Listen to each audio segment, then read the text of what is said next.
카불 공항 테러에 대한 보복으로 미국이 IS의 아프간 지부 ISK를 공습했습니다.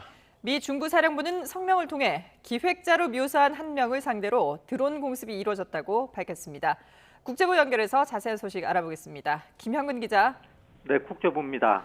카불 공항 테러가 발생한 지 약 48시간 만에 미국의 보복 공습이 이루어졌다고 보면 될까요? 네, 그렇습니다.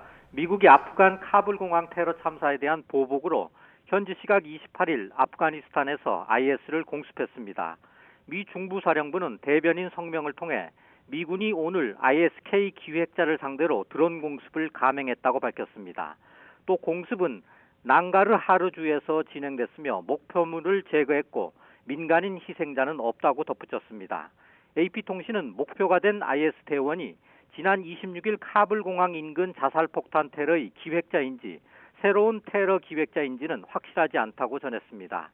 앞서 ISK는 카불 공항 인근 에비게이트에서 발생한 자살폭탄 테러를 자신들의 소행이라고 밝혔습니다. 바이든 대통령도 ISK를 테러 주체로 지목한 뒤 끝까지 추적해 대가를 치르도록 하겠다고 밝힌 바 있습니다. AP통신은 미국 정부 관계자를 인용해 바이든 대통령이 이번 드론 공격을 승인했다고 전했습니다. IS에 대한 미국의 보복 공격은 카불 공항 인근에서 자살폭탄 테러가 발생한 지 약 48시간 만에 이루어졌습니다. 네, 이런 상황에서 며칠 안에 추가 테러가 발생할 가능성도 제기되고 있죠?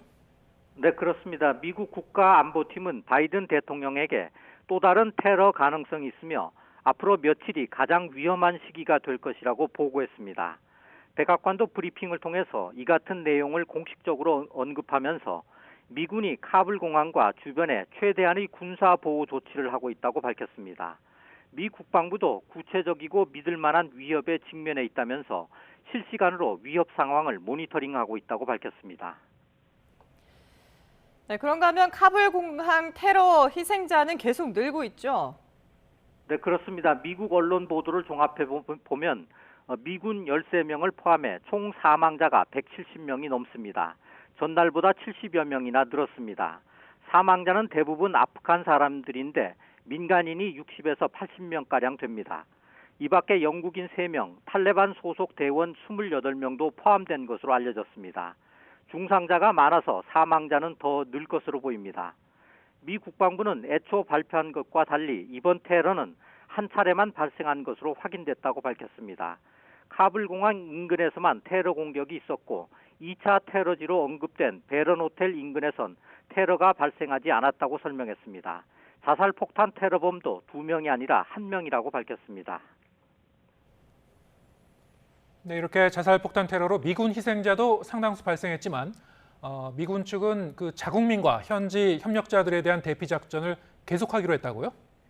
네, 그렇습니다. 일단 그 철수 시한까지는 작전을 계속 이어간다는 방침입니다. 젠사키 백악관 대변인은 군이 임무를 지속하고 생명을 구하며 앞으로 31일까지 더 많은 사람을 대피시킬 것을 분명히 했다고 밝혔습니다. 미군은 테러 당일에도 연합군과 함께 12,500명을 이송했습니다. 현재 아프간 현지에는 미국인이 아직 900명가량 남아있는 것으로 추정되고 있습니다. 네, 이렇게 아직 대피해야 되는 사람들은 많이 남아있는데 현지 상황이 계속 나빠지면서 오는 31일 철수 시한 전에 미리 대피 작전을 중단하는 나라도 나오고 있다죠? 네, 그렇습니다. 일부 유럽 국가가 대피 작전을 중단했습니다.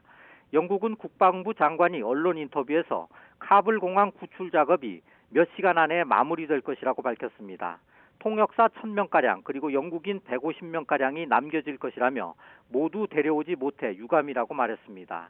독일은 전날 군 수송기로 자국민과 현지 협력 직원을 이송하는 것으로 대피 작전을 종료했고 이탈리아, 스위스, 네덜란드, 덴마크, 벨기에, 터키 등도 작전을 끝냈다고 밝혔습니다. 지금까지 국제부에서 전해드렸습니다.